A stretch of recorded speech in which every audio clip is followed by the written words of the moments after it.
Okay.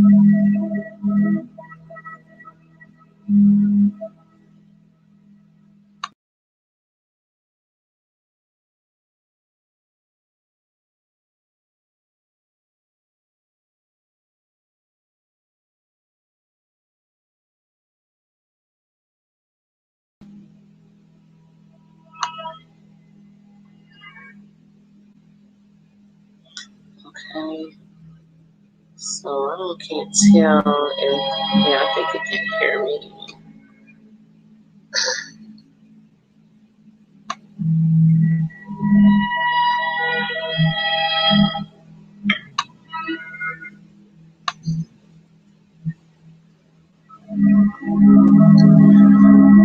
So welcome to the two people in the chat. I'll make this really quick because y'all, I'm always late. Okay. I can never get anywhere on time. I swear I feel like I'm getting pulled in a million different directions at once. But thank you guys for, you know, like I said, dealing with me and my randomness. Okay. I have like about 30 minutes. Okay. What's up, Trish and Dimitri? My wrench gang is in the building, you guys. I got about 30 minutes and I'm going to try to get through this. Hey, Rose Little. I am going to try to get through this in my 30 minutes. I thought I was going to have about an hour. I may have about 40 minutes tops, you guys, and it probably won't take that long, okay? But I want to get into the subject of the soul ties, okay? Because, you know, I know a lot of you have watched and maybe have even participated in being, you know, we already talked about the other side of hypnotic rhythm, okay, and the codependent, you know, being in the codependent position of where you're being you're basically a passenger on the bike, like I said, of the little man who was going around in circles in my dream, just basically this repetitive pattern, okay, of you know, in and out of your life, going from love to hate, being very, you know what I'm saying, just unstable in every aspect of your love relationships with these people. I want to specifically focus on that aspect, even though we have narcs in every aspect of our lives as parents, as you know, as siblings, and in other aspects. I really want to focus on the love relationship because this is where the soul ties do the most damage, as far as, you know, you being in a relationship and being consistently taken through the ringer of, you know, one moment this person is damaging you emotionally. They are abusing you and targeting your self-esteem, basically to try to break you down and to cause you to not believe in yourself and not to love yourself. And this is supposed to be somebody that loves you. Okay, so this person, you know, they start out with the love bombing. They get you in to make you feel loved and feel valued and all of these things. And then once they get you in, then begin the head games, the emotional abuse, and the hypnotic rhythm of, you know, one moment they're putting you on a pedestal, and the next moment they are trying to break you down and devaluing you. Okay, and this loop of you know, behavior, you know, of contrasting, severely contrasting behavior, is hypnotic, and it's, you know, so why it's called hypnotic rhythm, to where you end up getting caught into this loop of, you know, you have people asking you, why do you keep taking it? Why do you keep going back? And again, they don't understand the supernatural aspect of it. Okay, the supernatural seduction that they do. And also, you know, it's like a Stockholm syndrome. You can look at some people right now. Okay, well, I'm not going to point out anybody, but because it's not a laughing matter, it's really not. But you know, this is the thing. The victims, okay, they talk a good game as far as like when they're in the loop, and the loop is, again, a person abusing you and then turning around and being the one to also nurture you. So someone causing a wound and then being like, let me be the one to take care of the wound. Okay. And it causes a Stockholm syndrome type of, type of effect on the victim. The victim knows that, this person has probably hurt you more than anyone that has ever hurt you in your life, but then they are also probably, acting as if they care for you more than anyone has ever cared for you in their lives, or they are impressing upon you or forcing you to believe that they care for you more than anyone in your life. Okay. And so you're in this loop of accepting the abuse in order to get the love. Okay. In order to get that fake ass love. Okay. um so you will see, and I know a lot of you probably know. I'm trying to get my my thing to go where I go so I can actually see the chat, you guys. Okay, I can see it now. Okay, so let me see. Been there, it's a hell of a ride to go through. Yeah, it's cycles of abuse.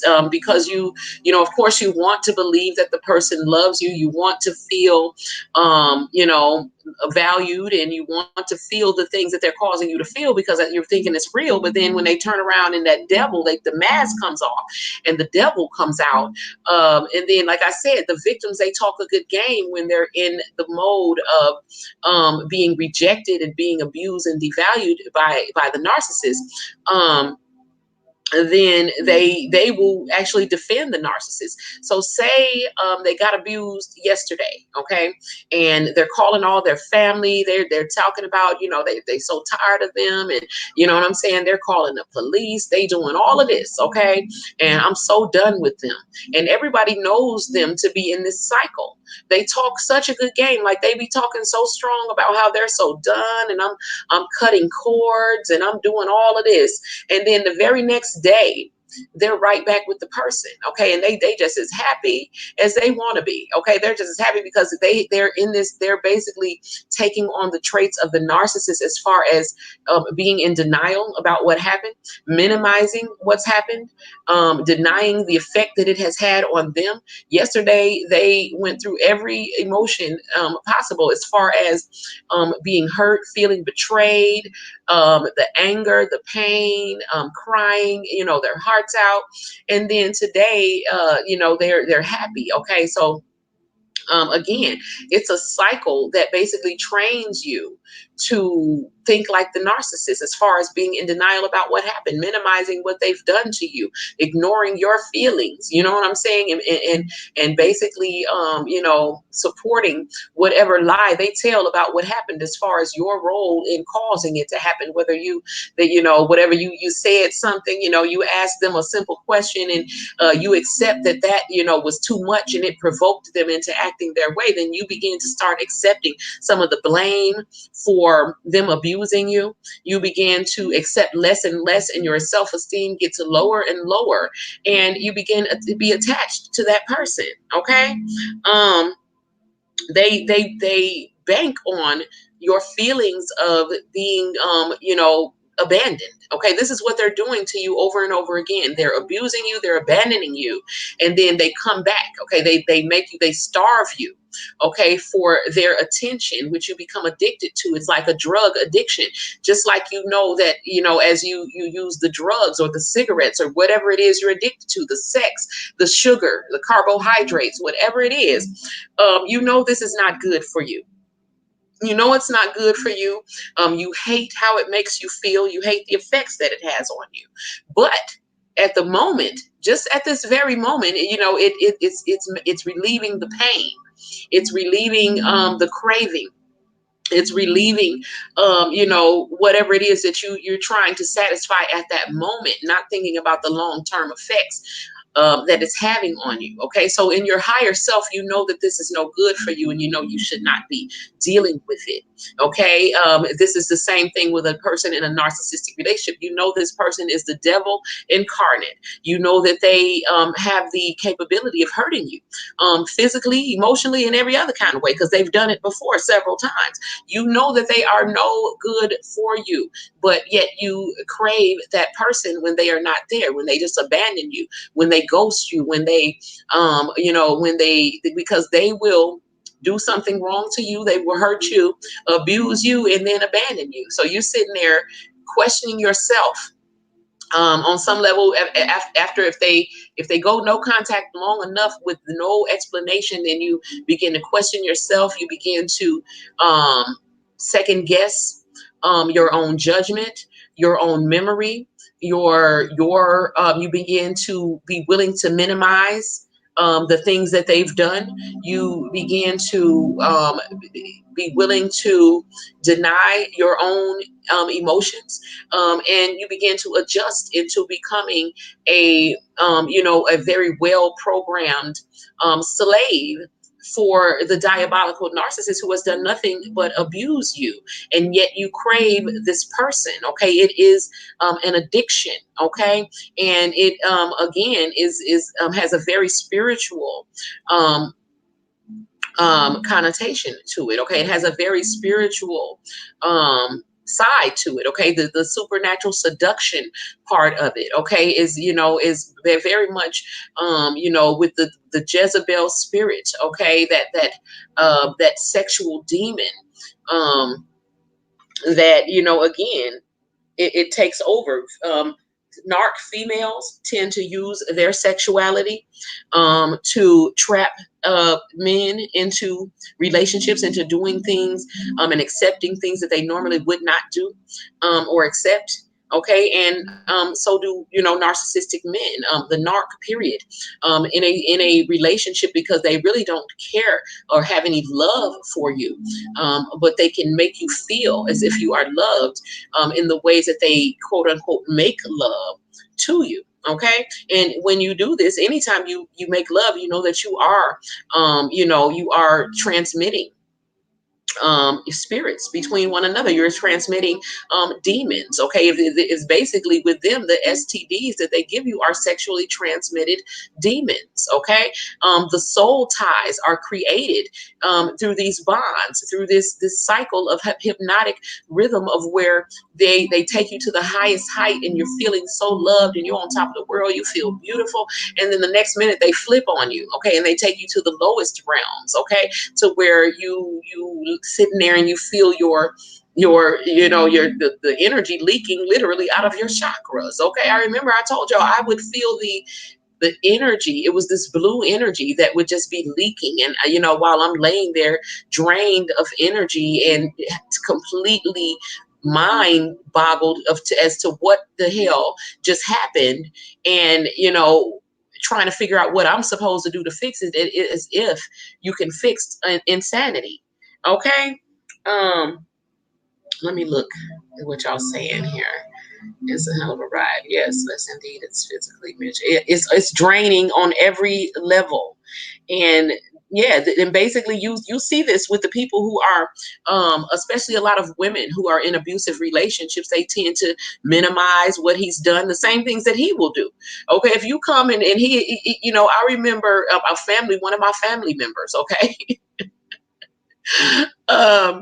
this is one of my uncles, okay, and I'm not going to say any names or anything, but he would do this to all of his wives, because I told y'all, my grandfather was a narcissist, okay, a diabolical one, okay, and my uncle obviously learned this, okay, and he would be like this with all of his wives, and he would, every time, like one of them, I mean, I've seen him do some horrible things, okay, which is why I'm the way I am. Like we moved to Detroit when I was like 3 or 4, and I remember, like, he would never beat up the wife. He would never be abusive when my mother was there. He would never be abusive when anybody else was around. He only do it when it was only the kids there and the wife, okay.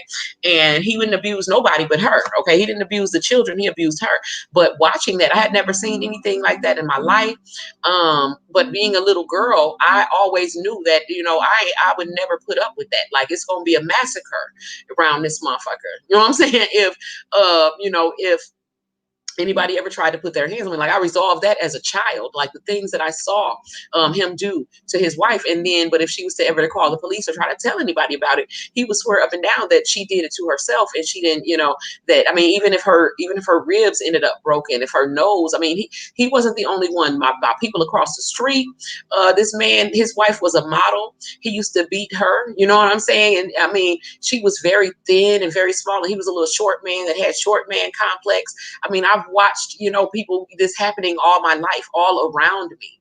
On the other hand, in my own home, I never saw anybody disrespect my mother. My mother never let any man or anybody disrespect her, never put no man before us.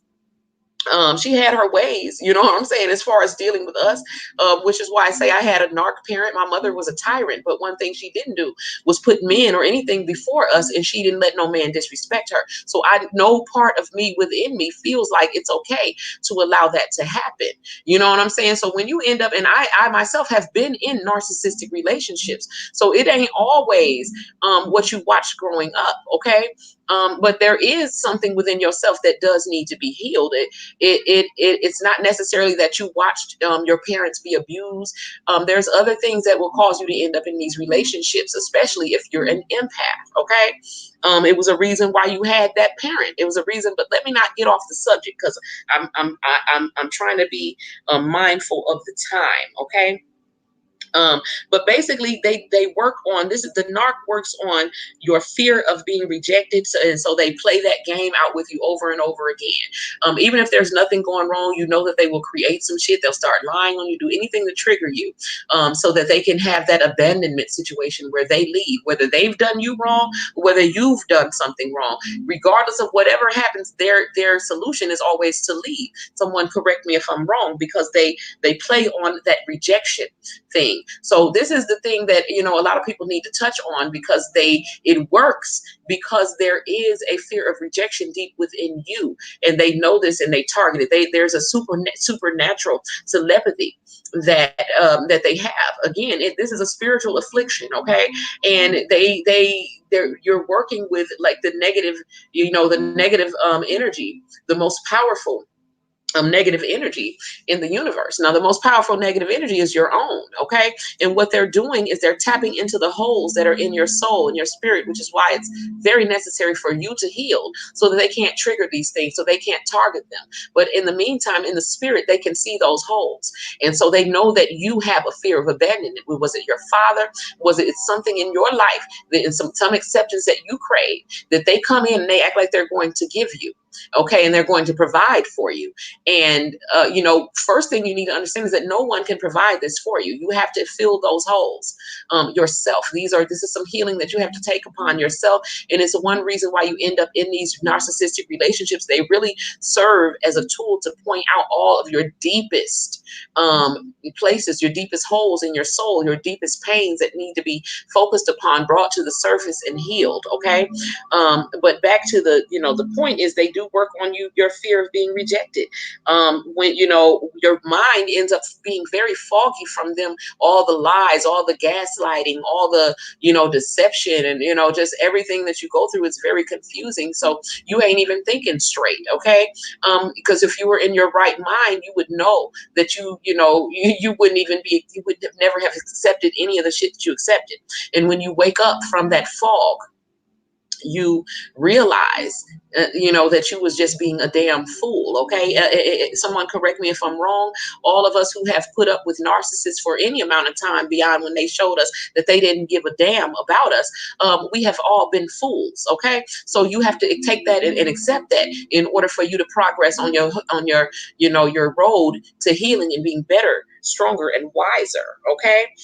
They work on, like I said, there's a sex demon, there's a lust demon. The seduction is supernatural. Okay, so a lot of you may have the greatest sex with that devil. Okay. And that's all you have good with them. And that's how they think that they're going to fix everything and solve everything. They'll come back after calling you everything in the book, damaging you emotionally. Some of them put their hands on you, putting you in situations where you could lose things, financially, just messing with you on every level. And then they think they can come back and with no conversation about what has happened, no apology about what has happened, because they have deprived you of, the conversation that needed to happen. They basically will run away. They will say they create this great catastrophe in your life that you wasn't expecting, because they good at that. Okay. And then they ran away. So then you sitting there dealing with the catastrophe and the abandonment, right? You've all done it. If you've been with one for any amount of time and you went through that cycle, you've done it. And so you've been abandoned and you're trying to fix what they broke, okay? So then all this time you're alone, you're lonely, you feeling the chakras leaking, you're the addiction, you miss them, but you hate them at the same time, and you're just all messed up. You're just a mess, okay? And then, they're going to stay gone long enough for you to just really start missing them, for you to really start, because they don't give a damn. It's not hard for them to stay away from you, because they're out cheating, they out grooming the next, other sources and side chicks and everything. They predict they think like a child. So they're having fun and they're feeling free. That's what they feel. They feel free. Okay. When they're doing this. They're not thinking about you while you crying and trying to figure out what you did wrong and what you can do to fix it. And you're minimizing what you went through and saying it's not that bad. And then you start compromising and saying, well, you're willing to, just try to get past it. And what I'm saying, hoping nobody knows that you're accepting it, because you being a damn fool and all of those things. Okay. And then so they starve you for their presence, for the conversation that needed to be had, for closure and all of that. And then they come back and they know that any little bit of anything that they offer you, you're going to accept it because you need something. Okay. They don't deal with you. They don't play fair. They're not dealing with you like a normal human being. They are, they are really just playing games with you emotionally. They're playing with your emotions, playing with your mind. It's a game to them. They love the fact that you feel things very deeply. They love the fact that you take their abusive words and you take it in and you really let it affect you. They love that because nothing affects them. And so they just playing with you. You're like putty in their hands. Okay. And so they starve you of all these things you need and they don't need. And then they come back and they offer you crumbs. Okay, when you need 3 or 4 loaves in order to even fill up the holes or even to begin to heal. And they offer you crumbs. And in your desperation, in your unwillingness to go through this pain anymore, to this disconnection of this person who has tied you literally in the spirit realm to them, to their soul, to where you feel like you need them. You feel like you can't breathe. You can't live without them. To the point where this person has abused you, some of you even physically, and you are still craving them sexually. Understand that this is a deadly addiction, okay? More deadly than heroin or crack. Okay, it is deadly because this person does not care for you. Deep in their deepest heart of hearts, they hate you. You know this, they've shown you this. And they are capable of doing anything. So you're putting yourself in harm's way every time you take back this person that does not mean you any good and is capable of hurting you. And you can bet your bottom dollar that they are going to hurt you again and again. As long as you accept it, it's going to continue to happen. Okay. Self-righteous, narcissistic assholes, drug addicts are everyone is at fault for my addiction. Yes, everyone's at fault for everything that they do, even the abuse that they do to their women. Like I said, I seen a woman, his woman's nose was broken, her wrist was broken, her ribs have been broken, and every time he claimed it was her fault. Even when her ribs got broken, he claimed she pulled him down on her and caused him to fall on her, and that's what broke her. Just ridiculous things. And then the fact that she goes back to him, that she defends him when people tell her, yesterday you was talking about you gonna kill him. Yesterday you hated him. Yesterday you wanted to call the police. You wanted to call your family to come do all this and that to him. And then today you don't want to talk about it. You don't want to hear about it. And you getting smart with people that are trying to bring up the fact that bitch, your eye's still black. Your nose is on the side. You know what I'm saying? Your tooth is gone. You know what I'm saying? And they don't want to talk about it. They're in complete denial. They will be, so attached to that man that now the people that were trying to help her get out of the situation are now enemies to them, to her and her man. Okay, like I said, I've had friends that snuck away from my house as they first of all, you ran over there as he, was doing whatever he was doing to you to get away from the abuse. And then after being there a day or two, that addiction began to take over. And because you being a damn fool, and you know that I'm going to tell you that, you sneak away from my house and go back home, and then you avoid me for like a month, as if I am the enemy, and you sleeping with the enemy. Okay, so it's an addiction. Okay, it's an addiction. And so this is, let me see, how much time do I have? Okay.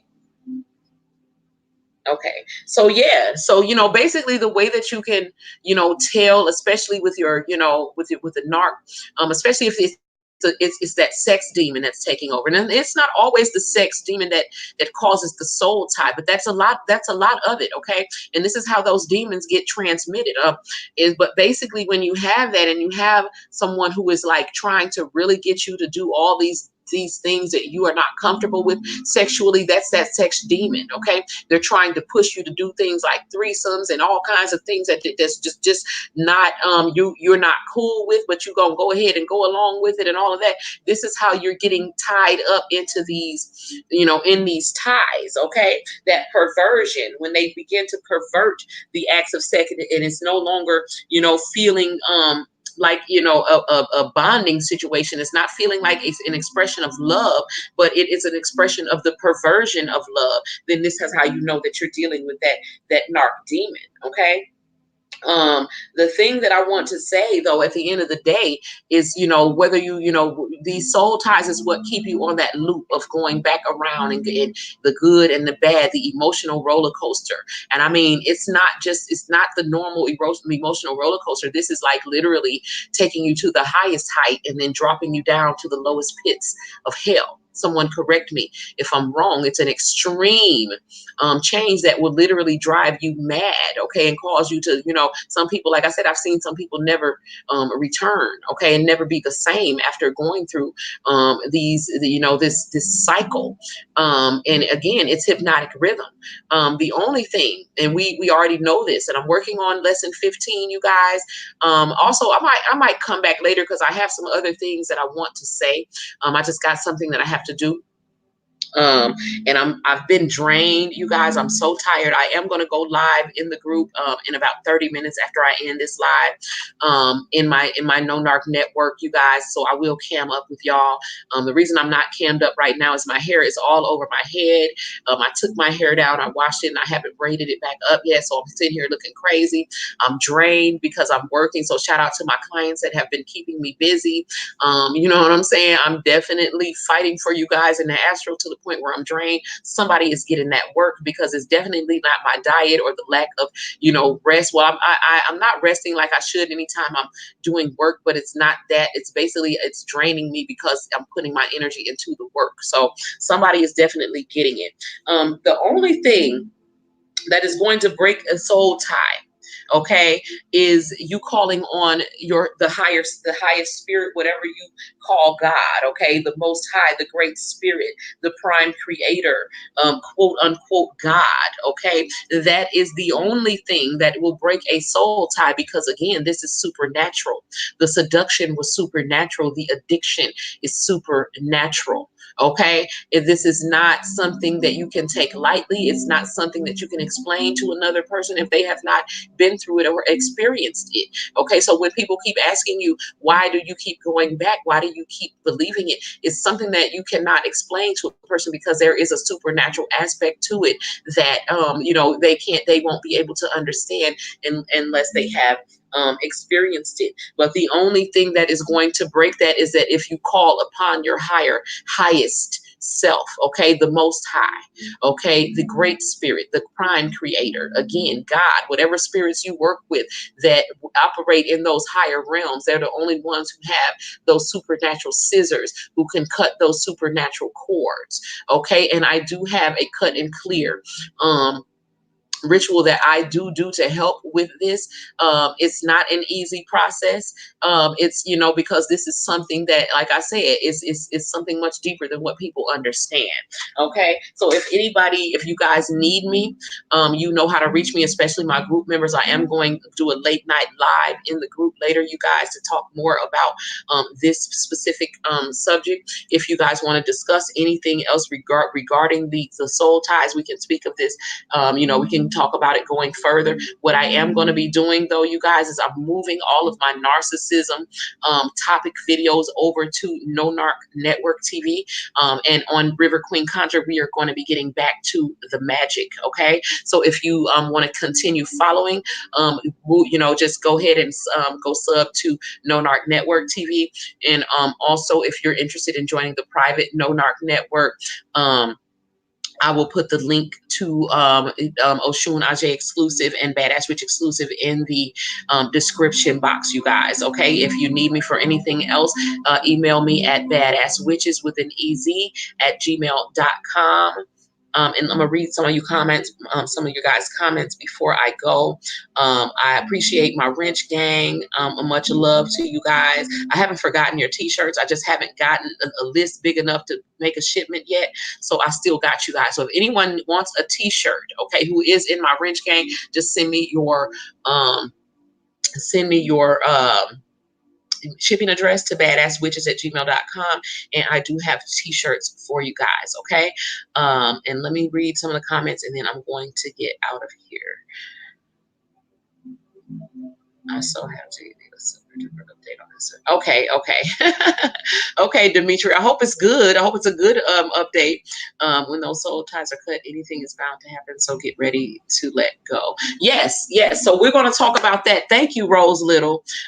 We're going to talk more about that. Okay, what happens when you cut those soul ties? Because, like you said, anything is bound to happen, and you definitely really have to be willing to cut them. Because I've heard people talk about they cutting ties, but then you be right back with them. So the tie has to be cut in the astral realm. It's not just a cut that you're gonna cut in the spirit realm, but yet you're still holding on. That those ties, the soul ties, are still there unless you take those supernatural scissors and cut them. This is not something you can do yourself. Okay, this takes you invoking a higher power. Okay, period. And okay, so thank you all for coming and sharing this time and space with me. I hope that I have said something that will be helpful. Someone who is going to listen to this, they're not here right now. You were in my last live stream. You did not say anything. You were in the bushes. There are messages still for you.